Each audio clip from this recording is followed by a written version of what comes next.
এবার চট্টগ্রাম নিয়ে চরম মিথ্যাচার ভারতীয় চ্যানেলের, এটি কি ঢাকার বিরুদ্ধে দিল্লির ষড়যন্ত্র? সৌদি ইরান বন্ধুত্বে যুদ্ধে নয়া মোড়, আরো শক্তিশালী হিজবুল্লাহর হামলায় 6 ইসরায়েলি সেনা নিহত। যুক্তরাষ্ট্রের শত্রু থেকে বন্ধু হবে কি রাশিয়া? ট্রাম্পের জয় বন্ধ হবে কি ইউক্রেন যুদ্ধ?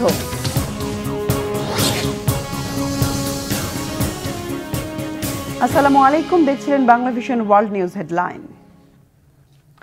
বাংলাদেশ থেকে স্বাধীনতা চাইছে চট্টগ্রাম বিভাগ, এমন দাবি করে আবারও মিথ্যাচারে ভরা একটি প্রতিবেদন প্রকাশ করেছে ভারতীয় চ্যানেল রিপাবলিক বাংলা। 8 মিনিট দৈর্ঘ্যের সে প্রতিবেদনে পুরোটা জুড়েই ছিল বাংলাদেশ নিয়ে অপতথ্য ও প্রোপাগান্ডায় ভরা।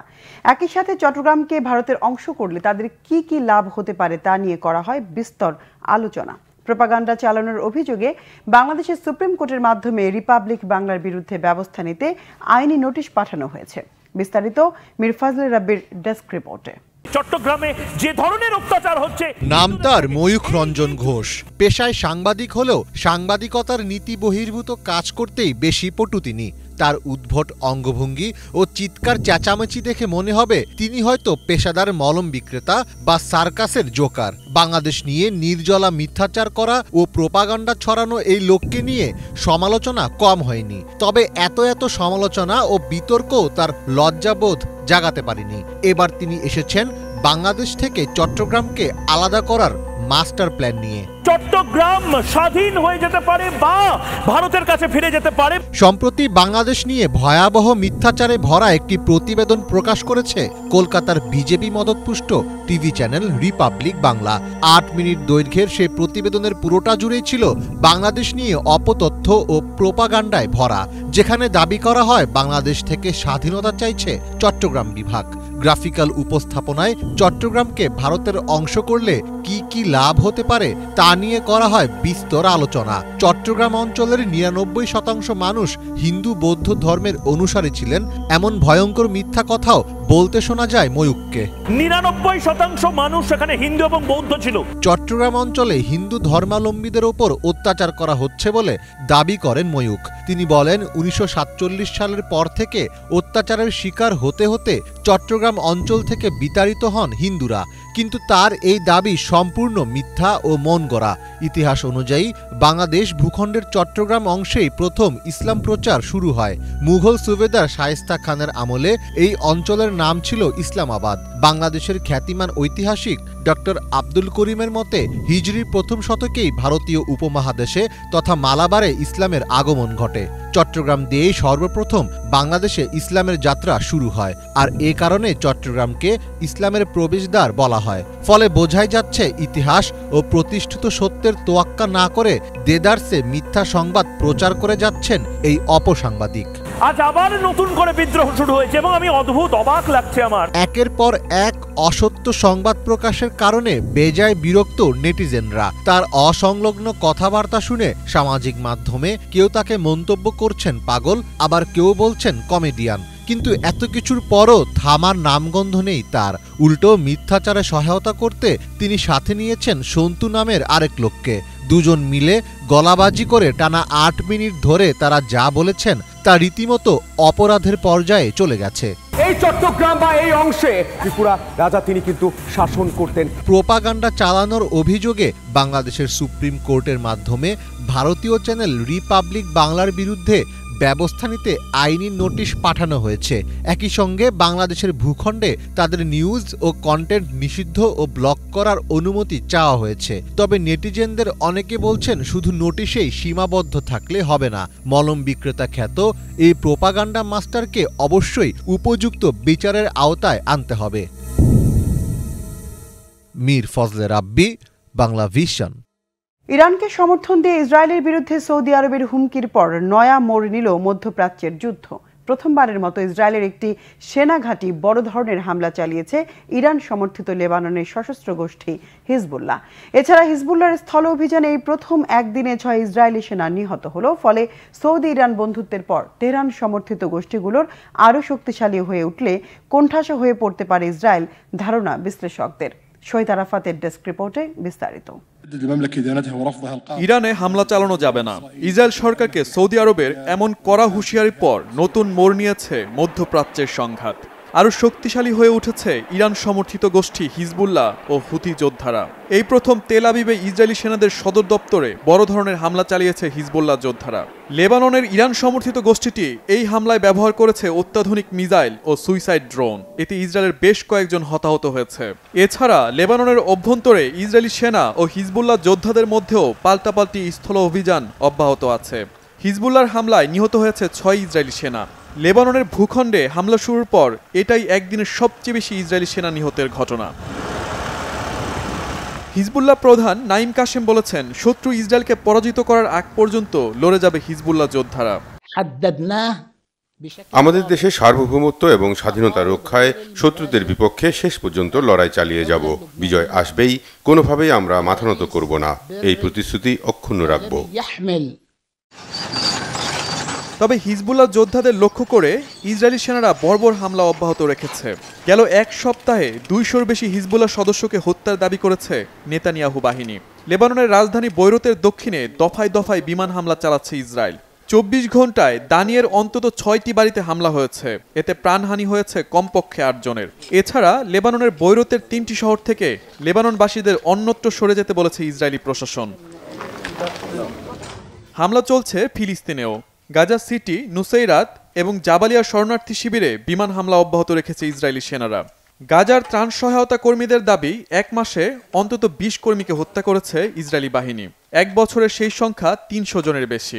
এদিকে গাজায় ত্রাণ সরবরাহ বন্ধ করে ফিলিস্তিনিদের দুর্ভিক্ষের দ্বারপ্রান্তে ঠেলে দিয়েছে ইসরায়েলি বাহিনী। এতে অনাহারে মারা যাচ্ছে ফিলিস্তিনিরা। এই পরিস্থিতিকে গণহত্যা বলে মন্তব্য করেছে জাতিসংঘের এক বিশেষ তদন্ত কমিটি। গাজা ভূখণ্ডে গেল 1 বছরে নৃশংস আগ্রাসন চালিয়ে অন্তত 44,000 ফিলিস্তিনিকে হত্যা করেছে ইসরায়েলি বাহিনী। Shahid Arafat, Bangla vision, news desk. Russia Ukraine যুদ্ধ কি বন্ধ হবে? পুতিনের সাথে ট্রাম্পের কি বন্ধুত্ব হবে? মার্কিন প্রেসিডেন্ট নির্বাচনে ডোনাল্ড ট্রাম্প জয়ের পরে সবচেয়ে আলোচিত বিষয়গুলোর একটি, কেমন হবে রাশিয়ার সাথে যুক্তরাষ্ট্রের সম্পর্ক। নির্বাচনী প্রচারণায় ট্রাম্প যেমন ইউক্রেন রাশিয়া যুদ্ধ বন্ধের প্রতিশ্রুতি দিয়েছিলেন, তেমনি রুশ প্রেসিডেন্ট ভ্লাদিমির পুতিনও ইঙ্গিত দিয়েছিলেন 2 নেতা একমত হলে থামতে পারে যুদ্ধ। শেষ পর্যন্ত কি ঘটবে? রাশিয়া যুক্তরাষ্ট্র দুদেশই লাভবান হবে এমন কোনো সমাধান কি বের করতে পারবেন ট্রাম্প? হাফিজুল ইসলামের ডেস্ক রিপোর্ট। রাজনীতির মারপ্যাচে চরম শত্রুও হয়ে যেতে পারে প্রিয় বন্ধু। যুক্তরাষ্ট্র ও রাশিয়ার দ্বিপাক্ষিক সম্পর্কের কারণে প্রভাবিত হয় গোটা বিশ্ব। সম্প্রতি নবনির্বাচিত মার্কিন প্রেসিডেন্ট ডোনাল্ড ট্রাম্পকে সাহসী মানুষ বলে আখ্যা দিয়েছেন রুশ প্রেসিডেন্ট ভ্লাদিমির পুতিন। 2 দেশের মধ্যকার রিলেশন পুনরায় শুরু করতে আগ্রহও দেখিয়েছেন রুশ নেতা। কিন্তু তার এই তোষামদের পেছনে আসল কারণ কি? ইউক্রেনের হয়ে রাশিয়ার সাথে এখন ছায়াযুদ্ধ লড়ছে যুক্তরাষ্ট্র। এদিকে সুর নরম করে কথা বলছেন পুতিন। তার এমন আচরণ স্বস্তি পাওয়ার বদলে তৈরি করছে নানা রকম অনিশ্চয়তা। ট্রাম্পের কাছ থেকে আসলে কি চান পুতিন? ইউক্রেন যুদ্ধের খরচ কমিয়ে আনার উপর জোর দেবে যুক্তরাষ্ট্র। নির্বাচনী প্রচারণায় বরাবরই এমন ইঙ্গিত দিয়েছেন ট্রাম্প। এর জন্য দরকার হবে রাশিয়া ও ইউক্রেনের মধ্যে একটি শান্তি চুক্তি। তবে এমন কোনো চুক্তি শীঘ্রই বাস্তবে রূপ নেবে বলে মনে করেন না আন্তর্জাতিক বিশ্লেষকরা। ইউক্রেন ইউরোপীয় ইউনিয়নের সদস্য হোক, বিষয়টি মানতে রাজি নয় রাশিয়া। কিয়েভকে অস্ত্র সরবরাহ করার পাশাপাশি ভাড়াটে সেনা ও ন্যাটো সংশ্লিষ্ট সবাই যাতে ইউক্রেন ছেড়ে চলে যায় সেরকম দাবি করবেন রুশ প্রেসিডেন্ট। অন্যদিকে যুক্তরাষ্ট্র চায় রাশিয়াই যেন ইউক্রেন থেকে চলে যায়। 2 দেশের বিপরীত এমন অবস্থানে দাঁড়িয়ে কিভাবে হবে ট্রাম্প পুতিনের বন্ধুত্ব? মার্কিন নির্বাচনী প্রচারণায় ট্রাম্প প্রতিশ্রুতি দিয়েছিলেন ভোটে জিতলে দ্রুতই তিনি বন্ধ করবেন ইউক্রেন যুদ্ধ। কিন্তু কিভাবে সেটা করবেন পরিষ্কার জানাননি কিছু। পুতিনের পররাষ্ট্রনীতির ইতিহাস দেখলে একটি বিষয় পরিষ্কার, ইউক্রেনের যতটা ভূখণ্ড এই পর্যন্ত দখল করেছে রাশিয়া, সেই অংশ কোনোভাবেই ছাড়বে না মস্কো। বরং অন্তর্ভুক্ত ভূখণ্ড সুরক্ষার উপর নজর দেবেন পুতিন। নিরপেক্ষ অঞ্চল তৈরি, অস্ত্রবিরতি ইত্যাদির মতো কোনো সুবিধার বদলে ইউক্রেনের ভূখণ্ড ছাড়বেন না তিনি। তবে রাশিয়ার উপর আরোপিত পশ্চিমা নিষেধাজ্ঞা প্রত্যাহার করলে কিছুটা সহজ হতে পারে দর কষাকষি। রাজনীতিকের চেয়ে ডোনাল্ড ট্রাম্পকে একজন দক্ষ ব্যবসায়ী মনে করেন অনেকে। রাশিয়ার সাথে সম্পর্ক উন্নয়নে পদক্ষেপ নিতে গেলে ট্রাম্পকে খুঁজে বের করতে হবে মোক্ষম কোনো পথ। পুতিনের মতো প্রতিপক্ষকে বন্ধু বানাতে তিনি কি চান সেটা জানার ক্ষেত্রে মনোযোগ দেওয়ার বিকল্প নেই ট্রাম্পের সামনে। পুতিনের দৃষ্টিতে ইউক্রেনে বসবাসকারী রাশিয়ানদের সুরক্ষা দেয়া চলমান যুদ্ধের অন্যতম কারণ। জেলেনস্কির বদলে মস্কোর প্রতি বন্ধুভাবাপন্ন সরকার কিয়েভের ক্ষমতায় থাকবে, রাশিয়া সবসময় চাইছে সেটা। ইউক্রেন সংঘাতকে ঘিরে পুতিন ও ট্রাম্পের মাঝে রয়েছে লক্ষ্য, চাহিদা ও স্বার্থের ভিন্নতা। রাশিয়ার কাছে এখন একটি অভিজ্ঞ ও বিশাল সেনাবাহিনী রয়েছে। ইউরোপিয়ানদের জন্যও তারা তৈরি করেছে বড় হুমকি। এদিকে ব্যবসায়ী মনোভাবাপন্ন ট্রাম্প যুদ্ধনির্ভর অর্থনীতির পক্ষে না। ফলে স্বার্থর ভিন্নতা নিয়ে দুই পরাশক্তির মধ্যকার সম্পর্ক চাঙ্গা করার ক্ষেত্রে ট্রাম্প আসলে কতটুকু সফল হবেন সেটার দিকে থাকবে বিশ্বের নজর। হাফিজুল ইসলাম, বাংলাভিশন। এদিকে ঐতিহ্য মেনে বিদায়ী প্রেসিডেন্ট জো বাইডেনের আমন্ত্রণে হোয়াইট হাউস সফর করেছেন নবনির্বাচিত প্রেসিডেন্ট ডোনাল্ড ট্রাম্প। নির্ঝঞ্ঝাটে নতুন প্রেসিডেন্টের কাছে ক্ষমতা হস্তান্তর হবে বলে আশ্বস্ত করেছেন বাইডেন। বিদায়ী প্রেসিডেন্ট জো বাইডেনের আমন্ত্রণে বৃহস্পতিবার হোয়াইট হাউসে গিয়ে প্রায় 2 ঘণ্টা কাটিয়েছেন ডোনাল্ড ট্রাম্প। ওভাল অফিসে সাংবাদিকদের সামনে শুভেচ্ছা বিনিময় করে হাত মেলান রাজনৈতিক কারণে চরম বৈরী দুই নেতা। ট্রাম্পকে হোয়াইট হাউসে পুনরায় স্বাগত জানিয়ে কথোপকথনের শুরুটা করেন বাইডেন। ঝামেলাহীনভাবে ক্ষমতা হস্তান্তর আর হোয়াইট হাউসকে ট্রাম্পের বসবাসের উপযোগী করে রেখে যেতে সামর্থ্যের সবটুকু করা হবে বলে আশ্বস্ত করেন বিদায়ী প্রেসিডেন্ট। এই সুন্দর বিশ্বে রাজনৈতিক কারণে কখনো কখনো কঠিন পরিস্থিতির সৃষ্টি হয় উল্লেখ করে ট্রাম্প সুচারুভাবে ক্ষমতা হস্তান্তরে গুরুত্বারোপ করেন। এই সফরে ট্রাম্পের সাথে ছিলেন না স্ত্রী Melania Trump. First lady Jill Biden শুভেচ্ছা বিনিময় করে মেলানিয়ার জন্য একটি চিঠি ট্রাম্পের হাতে তুলে দিয়েছেন। এদিকে নিয়মিত সংবাদ সম্মেলনে হোয়াইট হাউস মুখপাত্র বলেছে, খুব সৌহার্দ্যপূর্ণ পরিবেশে বৈঠক করেছেন বাইডেন ও ট্রাম্প। জাতীয় নিরাপত্তা আর প্রশাসনের নীতি নিয়ে কথা বলেছেন তারা। জনগণের উদ্দেশ্যে বাইডেনের বক্তব্য তুলে ধরে মুখপাত্র জানান, জনরায়ের প্রতি সম্মান জানিয়ে সুষ্ঠুভাবে ক্ষমতা হস্তান্তরে সর্বোচ্চ গুরুত্বারোপ করছে বর্তমান প্রশাসন। গণঅভ্যুত্থান ব্যর্থ হলে যে বিপ্লবীদের ফাঁসি বা জেল হতো তারাই অন্তর্বর্তী সরকারের উপদেষ্টা হওয়ার দাবিদার। উপদেষ্টা পরিষদ নিয়ে চলমান বিতর্কের প্রেক্ষাপটে বাংলাভিশনকে দেয়া একান্ত সাক্ষাৎকারে এ অভিমত জানিয়েছেন ফ্রান্স প্রবাসী লেখক ও অনলাইন অ্যাক্টিভিস্ট পিনাকি ভট্টাচার্য। জুলাই গণঅভ্যুত্থানে অবদান নেই এমন কাউকে উপদেষ্টা করার বিরোধিতা জানিয়ে তিনি বলেন, বর্তমানে কোন বিবেচনায় কাকে উপদেষ্টা হিসেবে নিয়োগ দেওয়া হচ্ছে তা অস্পষ্ট। এদিকে বর্তমান উপদেষ্টারা প্রত্যাশা মাফিক কাজ করতে পারছেন না অভিযোগ তুলে পিনাকি বলেন, এই ধরনের উপদেষ্টা পরিষদ বানানোতে বিএনপিরও দায় আছে। আমি সংবিধানের রক্ষণ। যতই দিন গড়াচ্ছে অন্তর্বর্তী সরকারের উপদেষ্টা পরিষদ নিয়ে বিতর্ক বাড়ছে। সম্প্রতি নতুন উপদেষ্টা হিসেবে ছাত্র সমন্বয়ক মাহফুজ আলম, ব্যবসায়ী শেখ বশিরউদ্দিন ও চলচ্চিত্র নির্মাতা মোস্তফা সরায়ার ফারুকী শপথ নেয়ার পর এই বিতর্ক আরও জোরালো হয়েছে। সামাজিক মাধ্যম সহ নানা পরিসরে বইছে সমালোচনার ঝড়। একের পর এক বিক্ষোভ সমাবেশ ও মানববন্ধনের ঘটনাও ঘটছে। শেখ বশিরউদ্দিন ও সরায়ার ফারুকীকে অপসারণ এবং নতুন করে উপদেষ্টা পরিষদ পুনর্গঠনের দাবিতে আন্দোলনে নেমেছে বিভিন্ন বিশ্ববিদ্যালয়ের শিক্ষার্থী ও বৈষম্য বিরোধী ছাত্র আন্দোলন। জুলাই গণ অভ্যুত্থানের সঙ্গে জড়িতদের অভিযোগ, বিপ্লবের চেতনা নিয়ে গঠিত উপদেষ্টা পরিষদে ফেসিবাদের দোসরদের স্থান দেয়া হচ্ছে, যা গণ অভ্যুত্থানের শহীদদের অবমাননার শামিল। চলমান প্রেক্ষাপট নিয়ে বাংলাভিশনকে দেয়া একান্ত এক সাক্ষাৎকারে ফ্রান্স প্রবাসী লেখক ও অনলাইন অ্যাক্টিভিস্ট পিনাকি ভট্টাচার্য বলেন, যে যেভাবে লবিং করতে পারছে তাকেই জায়গা দেয়া হচ্ছে উপদেষ্টা পরিষদে। বর্তমান উপদেষ্টা পরিষদ বিপ্লবের আকাঙ্ক্ষা ধারণ করে না দাবি করে তিনি বলেন, গণ অভ্যুত্থান ব্যর্থ হলে যে বিপ্লবীদের ফাঁসি বা জেলে যেতে হতো মূলত তারাই অন্তর্বর্তী সরকারের উপদেষ্টা হওয়ার যোগ্য। এই যে বশির সাহেব, উনি আর ওনার ভাই মিলে বাংলাদেশের এই পাটের যে ব্যবসা, এই ব্যবসার 60% বেশি এই দুইজন মিলে ব্যবসা করেন এবং ওনাকে পাট মন্ত্রণালয়ের দায়িত্ব দেওয়া হলো। কনফ্লিক্ট অফ ইন্টারেস্ট বলে তো একটা জিনিস আছে। সো এটা তো উনি করতে পারেন না, এমনিতেই করতে পারেন না। এই দেশে হলে, ইউরোপে হলে পাটের ব্যবসা আছে, ওকে পাট মন্ত্রণালয় জিন্দেগিতে দিত না।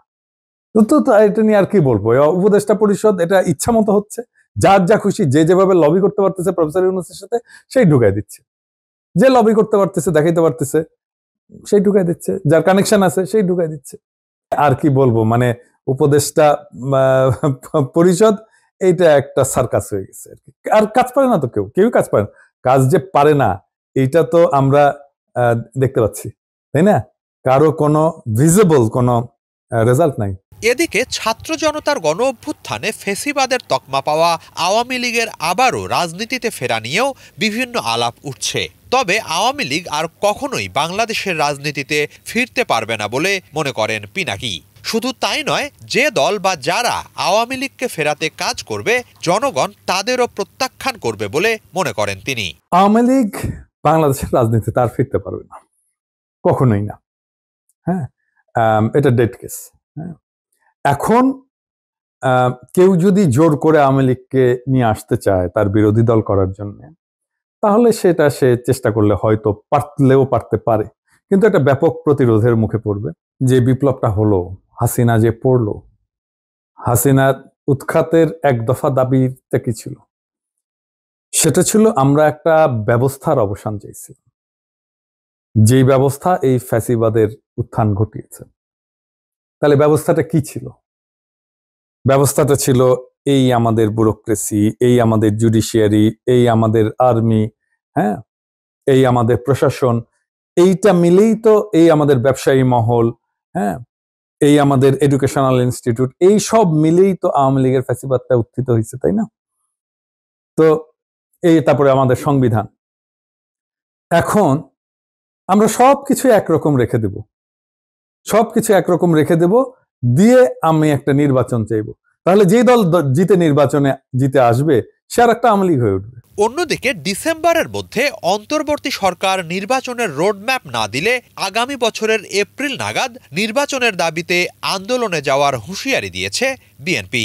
এ প্রসঙ্গে পিনাকি বলেন, ফ্যাসিবাদী ব্যবস্থায় বদল আনার অভিপ্রায় থেকেই শিক্ষার্থীরা গণ অভ্যুত্থানে জীবন উৎসর্গ করেছে, ফলে দরকারি সংস্কার নিশ্চিত করার পরই নির্বাচন দেয়া উচিত। আপনি রোডম্যাপ চাচ্ছেন, বাচ্চাগুলো কি জীবন দিয়েছে রোডম্যাপের জন্য? নির্বাচনে ভোট দেওয়ার জন্য জীবন দিছে? না, কেউ দেয়নি নির্বাচনে ভোট দেওয়ার জন্য জীবন। তার একটা ব্যবস্থার পরিবর্তন চাইছে, সে ব্যবস্থা পরিবর্তনটা হোক, হওয়ার মতো বৈষয়িক অবস্থা সৃষ্টি হোক। যদি ডিসেম্বরের মধ্যে এটা হয়ে যায় ভালো, ওয়েল অ্যান্ড গুড, কিন্তু ডিসেম্বরের মধ্যে হওয়ার কোনো বাস্তব পরিস্থিতি নাই কেন? সেটা তো বললাম যে এই উপদেষ্টা পরিষদ তো ঠিক মতো কাজ করতেছে না, তারা কম্পিটেন্ট না। বিএনপি কে বলতে হবে যে আপনি এই উপদেষ্টা পরিষদ যখন বানানো হয় আপনারা নাম দিচ্ছেন না, আপনারা তো নাম দিচ্ছেন উপদেষ্টার জন্য, তাই না? তো আপনারা তো এগুলোর নাম তো আপনারাই দিচ্ছেন, আপনার মতো অন্য দলও দিচ্ছে। হ্যাঁ, আপনাদের তো দায় আছে এই ধরনের একটা হাঁটু ভাঙা, একটা ল্যাংড়া খোড়া একটা উপদেষ্টা পরিষদ বানানোর জন্য। সেই উপদেষ্টা পরিষদের কাছে চাচ্ছেন এখন তাড়াতাড়ি করে ডেলিয়েছে দৌড়াবে। এখন চাইলে তো হবে না, উপদেষ্টা পরিষদ ঠিক করেন, বলেন প্রফেসর ইউনূসকে যে আপনি উপদেষ্টা পরিষদ ঠিক করেন, কম্পিটেন্ট লোকদেরকে নেন, পুরো ওভারহল করেন, তারপরে এই বিপ্লবের অংশীদারদের কাছ থেকে আবার রিকমেন্ডেশন নেন। দ্রুত সংস্কার কাজ করতে উপদেষ্টা পরিষদকে ঢেলে সাজানোর পরামর্শ দিয়েছেন পিনাকি ভট্টাচার্য। প্রয়োজনে বিভিন্ন মাধ্যমে জরিপ চালিয়ে জনতার মতামত নিয়ে উপদেষ্টা নিয়োগ দেওয়ার কথা বলছেন তিনি। হিজল জোবায়ের, বাংলা ভিশন। জলবায়ু পরিবর্তনের প্রভাবগুলো পৃথিবীতে এখন দৃশ্যমান। এই নিয়ে বহু আগে থেকেই বিশ্বব্যাপী সভা, সেমিনার, গবেষণা হয়ে আসছে। জলবায়ুর পরিবর্তন যে একসময় সারা বিশ্বের উদ্বেগের কারণ হয়ে দাঁড়াবে তা আন্দাজ করা গিয়েছিল অনেক আগেই। বিস্তারিত ডেস্ক রিপোর্টে।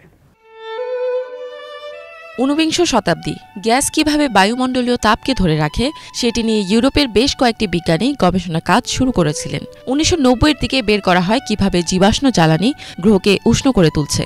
1938 সালে ঐতিহাসিক আবহাওয়া তথ্য থেকে ব্রিটিশ প্রকৌশলী গাই ক্যালেন্ডার জানান কার্বন ডাই অক্সাইডের বৃদ্ধির সাথে তাপমাত্রাও একই পরিমাণে বৃদ্ধি পাচ্ছে।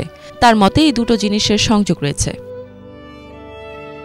1958 সালে হাওয়াইয়ের মাউনা লোনা অবজারভেটরি থেকে পদ্ধতিগতভাবে কার্বন ডাই অক্সাইডের মাত্রা পরিমাপ করা শুরু করেন মার্কিন যুক্তরাষ্ট্রের বিজ্ঞানী চার্লস ডেভিড কিলিং। 1988 সালে ইউএস কংগ্রেসের সামনে জলবায়ু বিজ্ঞানী জেমস হ্যানসেন তুলে ধরেন ইন্ডাস্ট্রিয়াল কার্যক্রম থেকে উৎপন্ন গ্যাসগুলোই গ্রহকে উষ্ণ করে তুলছে। এর ফলে বৈশ্বিক জলবায়ু ও আবহাওয়ার দ্রুত পরিবর্তন ঘটছে। 1990 সালে দ্বিতীয়বারের মতো অনুষ্ঠিত হয় জাতিসংঘের তথাকথিত ওয়ার্ল্ড ক্লাইমেট কনফারেন্স। এদিন কনফারেন্সে বিজ্ঞানীরা প্রকৃতি ও সমাজের জন্য বৈশ্বিক উষ্ণায়নের ক্ষতি তুলে ধরেন। এ সময় বৈশ্বিক নির্গমনের মাত্রা নির্ধারণ করার প্রয়োজনীয়তা রয়েছে বলে মতামত দেন ব্রিটিশ প্রধানমন্ত্রী মার্গারেট থ্যাচার। 1992 সালে রিও আর্থ সামিটে অংশ নেওয়া দেশগুলো UN framework convention on climate change UNFCCCর কমন বাট ডিফারেন্সিয়েটেড রেসপন্সিবিলিটিস চুক্তিতে স্বাক্ষর করে। এর অর্থ উন্নত দেশগুলোকে জলবায়ুর উষ্ণায়ন ঠেকাতে বেশি দায়িত্বশীল হতে হবে, যেহেতু তারা বিশেষভাবে দায়ী। রিও আর্থ সামিটে এদিন জীববৈচিত্র্য রক্ষায় আলোচনার বিষয়বস্তু নির্ধারণ করে দেওয়া হয়। UNFCCCতে স্বাক্ষর করা দেশগুলো 1995 সালে প্রথমবার বার্লিনে কনফারেন্স অব পার্টিস কপের আয়োজন করে।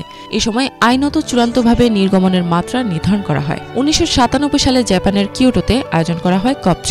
এ সময় প্রত্যেকের জন্য নির্ধারিত কাজ মেনে নিয়ে নির্গমনে নিজ নিজ দায়িত্ব পালনে সম্মত হয় উন্নত দেশগুলো। কিয়োটো প্রোটোকলকে মার্কিন যুক্তরাষ্ট্রের প্রধান সিনেট রিপাবলিকানরা ডেড অন অ্যারাইভাল অর্থাৎ রূপকভাবে হাসপাতালে আইসিইউ পাওয়ার আগেই মৃত বলে নিন্দা জানিয়েছেন। 2000 সালে মার্কিন প্রেসিডেন্ট নির্বাচনে হেরে যাওয়ার পর ডেমোক্র্যাট আল গোর জলবায়ু বিজ্ঞানের পলিসির উপর বিশ্বব্যাপী আলোচনা শুরু করেন। 2006 সালে ডকুমেন্টারি অ্যান ইনকনভিনিয়েন্ট ট্রুথ তৈরি করা হয়। এই ডকুমেন্টারিটি পরে একটি একাডেমি পুরস্কার জেতে। ওদিকে গোর ও ইউএন ক্লাইমেট সায়েন্স অথরিটি শান্তিতে নোবেল পুরস্কারও পায়। 2001 সালে মার্কিন president George W Bush Kyoto প্রোটোকলকে মারাত্মকভাবে ত্রুটিপূর্ণ বলে উল্লেখ করে। 2005 সালের দিকে রাশিয়ার অনুমোদনের পর কিয়োটো প্রোটোকল কার্যকর হয়। এই সময় বিশ্বব্যাপী 55% নির্গমনের জন্য দায়ী কমপক্ষে 55টি দেশের অনুমোদন পাওয়ার প্রয়োজনীয়তা পূর্ণ হয়। ইফাত জাহান, বাংলাভিশন। এই ছিল আজকের মতো, সাথে থাকায় ধন্যবাদ।